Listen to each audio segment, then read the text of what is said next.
Буквально вчера НАСА поделились звуком солнечного ветра, записанным зондом Паркер, который впервые в истории вошел в солнечную атмосферу.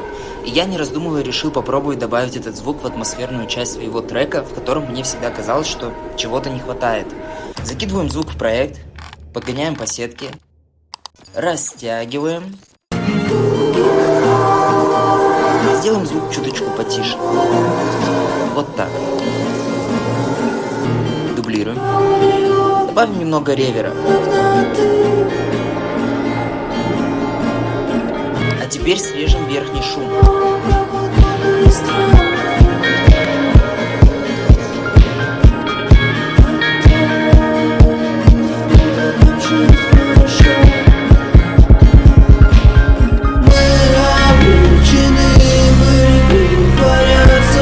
Ждите этот трек с солнечной атмосферой в апреле.